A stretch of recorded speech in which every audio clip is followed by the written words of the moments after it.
And it is the world's only food podcast recorded in a car. It's Car Con Carne. I'm James Van Oslo, and I'm sitting on West Diversey, like 5,000 West Diversey, with some of the gentlemen of the Chicago band Post Child. I have Bryan and Mustafa sitting in my car. And we're in front of Zacatecas. Is that right? It has to be pronounced that way. As I was waiting, I Google translated what that means in English. Mm-hmm. It means Zacatecas. Complete dead end. Anyway, we are about one block east of a Boost Mobile store. No surprise, there are Boost Mobiles everywhere. And I swear my life revolves around my Boost Mobile access. Unlimited text, data, calls. I use my Samsung Galaxy S8 phone, and I'd be lost without it. We're going to be going on Facebook Live here in a minute. That'll all be because of the beauty of the live streaming capabilities of Boost Mobile. Mustafa is a Boost Mobile customer? I am, yes. That's fantastic. And all right, so we're going to get this going. We've got bags of tacos. This is all being gloriously brought to you by Boost Mobile. You guys ready? Yes. Yep. It's Car Con Carne. Let's eat in the car. It's Car Con Carne. And now here's the star of our show, James Van Oslo. Starting live video. I should be getting a countdown. It usually gives There's you no countdown. Yeah, it gives you what happened to my countdown? And why is this facing the wrong way? What the hell's going on here? What? There. Find time to adjust their interface. It's amateur hour in my car. So hi, Facebook Live. I'm James Van Oslo. That's Mustafa from Post Child. And in the backseat, that's Bryan from Post Child. He's the voice of Post Child, a fine Chicago band. And we are at Zacatecas, which is Spanish for Zacatecas. For Zacatecas. I looked it up on Google Translate. I don't know what it means, and I didn't have the stones to ask the woman behind the register what Zacatecas means. So you don't want to do that. No, you don't want to be that guy. Yeah. So we have bags of tacos, which we're going to get into here in a minute. But I thought while we have the audience of Facebook Live, we talk a little bit about Post Child. Can I tell a Post Child story? Sure. Yeah.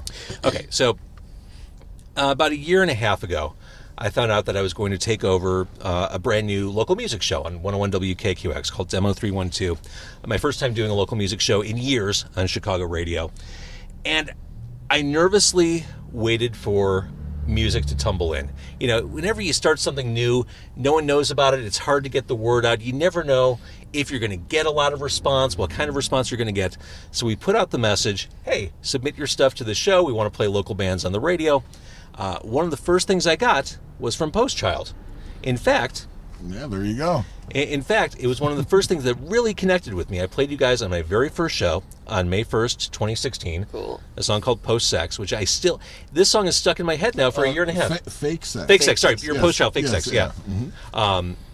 The song is stuck in my head for well over a year. You just did a video for it. Yeah. Yeah. So I guess while we have the audience here, and we have people who are connected, they're going to hear about this video so they can quickly jump to the video if they want to see it. Yeah. Talk about the video. Bryan's just wandering around as all kinds of shit's going on. Yeah, totally. It's funny because that song, like you said, we put that out a while ago, and we just did the video for it. Our guys over at this kind of film crew called New Trash, they've been hitting the scene pretty hard, putting out a lot of real cool videos with local bands, and we connected and they said, hey, we want to do a video for Fake Sex. And I was like, all right, yeah, that's awesome. So we actually put together some of the ideas. I kind of just gave some ideas about this kind of weirdo freaked out party with cowboys and ravers at it, and I was like, let's try to do it. Cowboys and ravers are the clientele of this restaurant. I just want that. Lots of cowboy hats and glow sticks. And glow sticks. Sorry, so go ahead, cowboys and ravers. And I said, let's try to make it a single shot. And then the camera will just follow me around, and they said, okay, that sounds good. And then so I let them do their thing. They went and put together a whole plan, and then we got together and we made this thing happen.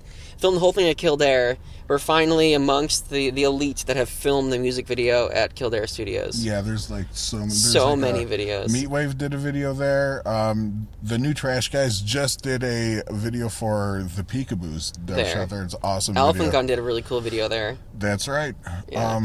Yeah, a lot of bands, and they also shot like a movie up there. You ever seen a Divergent movie? Yeah. They like, filmed that there too. It's terrible. It's a terrible Yes, movie. it is. I only watched it for that, but But yeah, like the main guy, his bedroom is like upstairs. It's next to the recording studio that we record at in the rehearsal space there. All right, so taking one step back past fake sex, Post Child started when?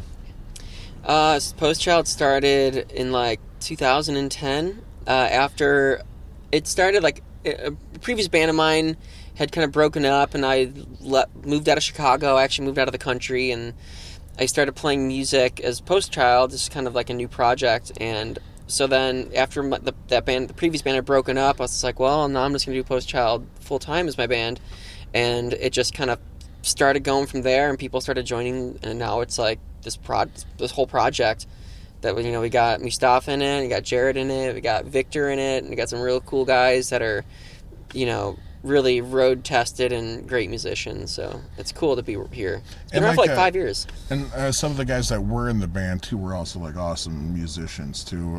But now it's us four. Well, you guys are awesome musicians. You take a certain glee to the work you do behind the kit. There's a certain joy. It is, yeah. That's my fun. I love seeing you guys live. You were kind enough to do a show for Demo 312 back in December. It was a holiday show. It was cold as shit that day. Yes, I remember that. It was brutal. Like the odds of any kind of walk up whatsoever were obliterated. Yeah. I looked at the weather forecast that morning. I'm like, well, it's going to be me and the bands. Sure enough, it was me and the bands. Yeah. And you guys were great. That was a good one. You guys were great. It was still a lot of fun. All right. So if people want to learn more, we're going to keep the podcast going, which will be available next week on carcoandcarney.com. Tell a friend. If people want to learn more about Post Child, where do they go? You can listen to us at our Bandcamp at postchildmusic.bandcamp.com, or you can go to our website at postchildmusic.com or facebook.com/postchildmusic. It's all Post Child Music with any of our links. So Yeah. We got tacos. Yeah, I should show these before I sign off. Oh, here we go. it's true. Wow, look at that. That's a real. I asked Mustafa, I ordered a head for you guys. I'm like, what do you guys want? Steak. They don't have steak. They have tongue. I didn't know if you wanted to make that leap. No. So I just got really. pastor and pollo. So there we go. There's taco. They smell great, don't they? It They do. smells Yeah. awesome. Your car smells good right now. Yeah. It always smells good. It always smells delicious. It smells even better now. Yeah. Actually, one of you might smell of nicotine. So it's a fetching. Oh my God! I'm sorry. That's both of us actually. Probably both of us. So I've got both the of us. taco nicotine combo Yeah, right now. Which sorry. is it's urban. Yes, it is. Yeah, it right. smells just like home. Thank you for watching Facebook Live. Again, this podcast will be available in audio form. It'll be longer. It'll be even better. Yeah. Yeah, Way funnier. Wait, oh my God, so much funnier. Shit's about to get real. That's right. Oh, the stuff you're missing in mere seconds here. But thank you for watching, especially on a Sunday night. And if you're bored of this, might I direct you to 101 WKQX right now until 10 o'clock. More local music right there on Demo 312. See, this is live. Yeah. And I'm magically in two places at once. Thanks to wormhole technology. So thanks for watching. I'm going to make sure I post this. Mm-hmm. Post. There you go. That's the trick. It's like Post Child without the child. See? All right, cool. That's awesome. Yeah. Yes. That's pretty great. Yeah. Okay, now we're back. Think about like this. We were just talking about how we used to listen to you when we were younger. Think about if you had this kind of technology. Dude, no then. kidding. Seriously. No kidding. Yeah. Thank you. I think I just handed you off all the pastors. Are you cool with that? Yeah. Totally. That's cool with me.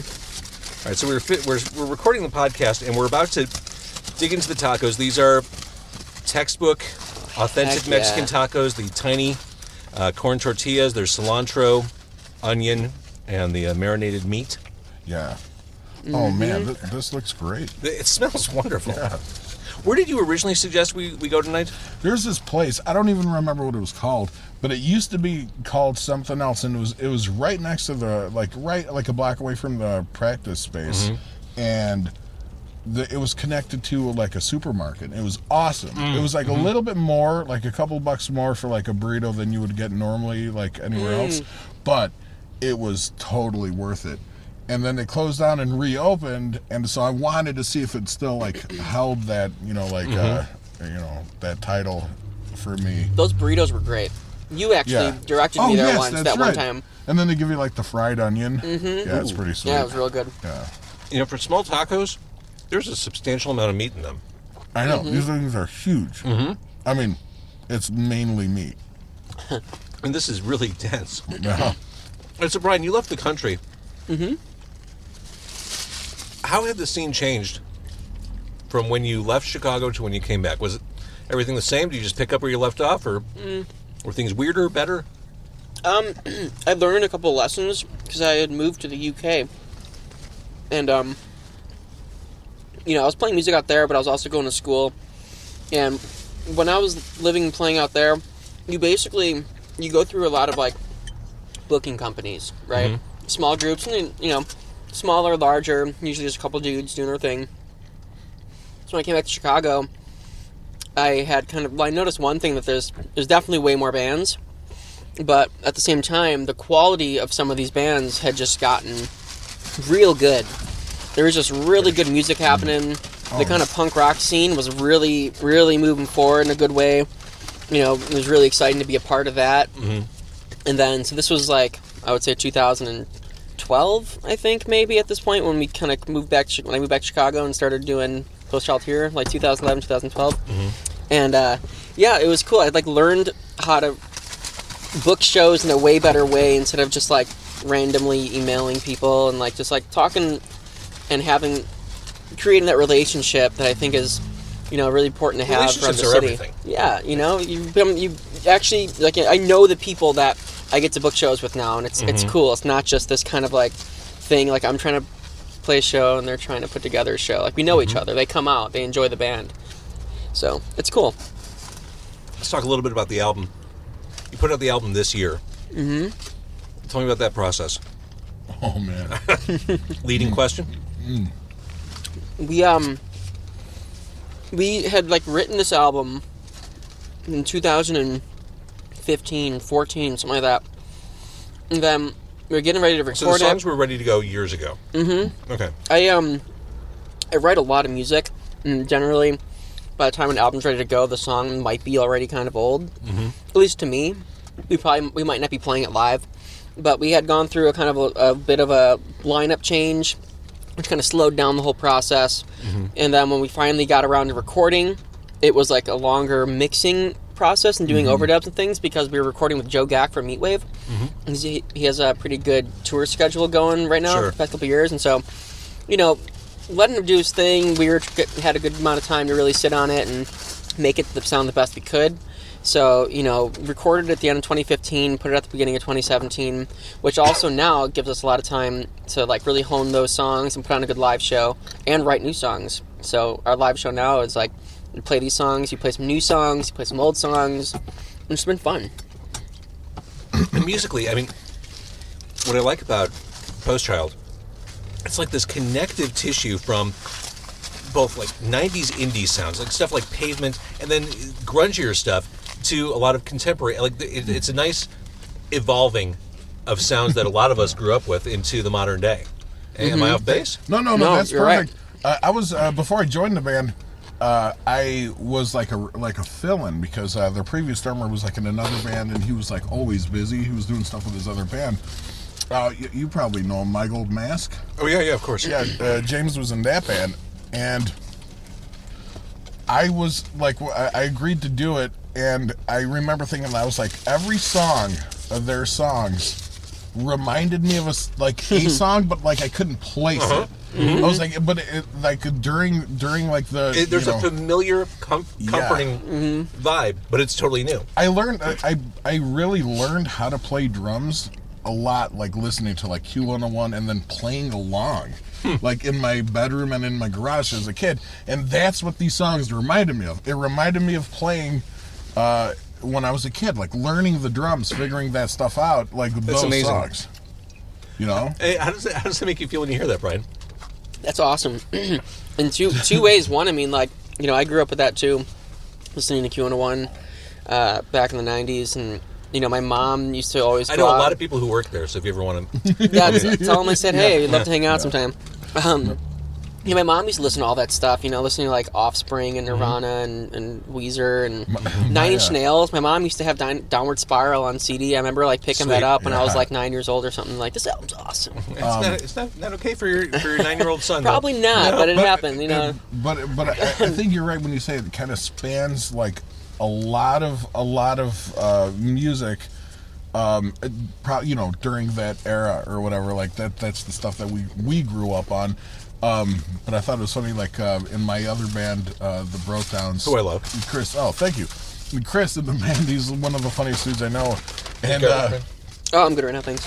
He like just shared the video on Facebook for the Brotowns thing, and he's like, Mustafa's other band that sounds like the No Alternative compilation. From like 1993. Yeah, he's like Soul Asylum. Yes, that's what he said. We sound like that compilation, not one band. You know, that's what I mean? fantastic. I was actually going to comment and say we still haven't written our Bogus Flow yet, though, which was my favorite song on that one. That's amazing. Yeah, so I love the sound of your band. As mentioned, you guys are completely solid live. I guess let's take the conversation into the future. What's next? You've got the video out. What do you do with the video? I had someone. I'm asking questions, then I'm following up with other questions. I had someone who I have known for years, who's in a band, who said, "What do you think? Is a video strategy important? Should we do a video?" And I said, "I truly don't know." And then as I'm asking you about the video, I have the same question in my head. What do you do with a video? How do you? Is it marketing? So we live in a very multimedia, multi-dimensional world nowadays.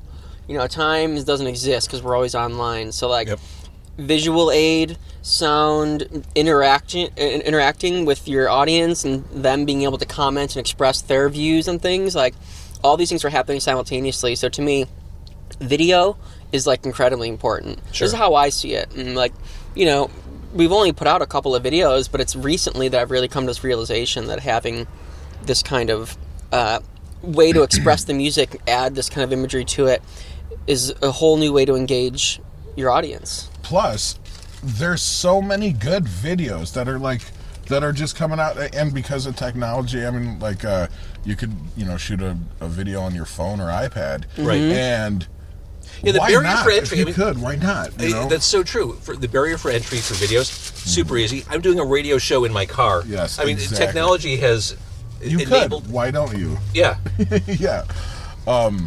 But there's so many good videos, and like that, I think kind of inspires me. That's what makes me go from like not caring about making a video to like, yes, let's do it. It'll be fun. The experience is fun.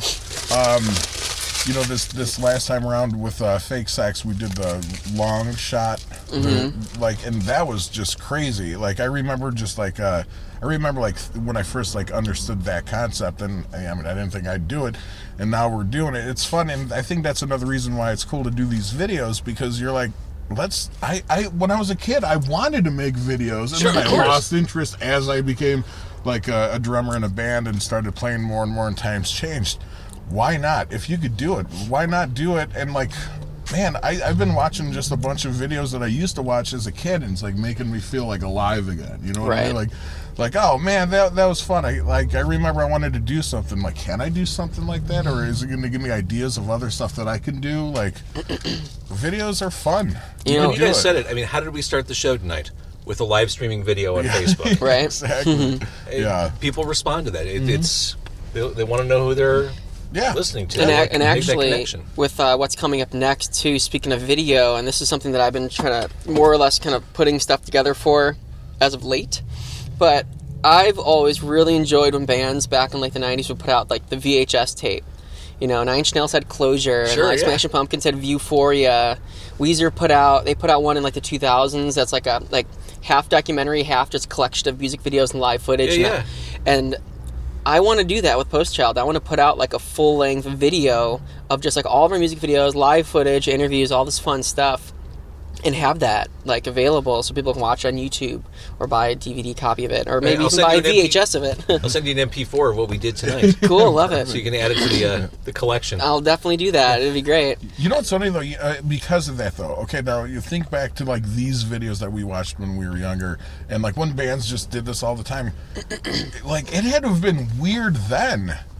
like to have somebody filming all the time. Oh yeah. You know what I mean? Like that seems weird to me now, or it seems weird to me like like looking back on it now. But now everyone's got like a camera in HD or a 4K camera on their phone. I know, right? It's so crazy. That's so crazy. Like you could, everything could get taped now. Like they were doing this stuff back then, probably with like real expensive cameras. Absolutely.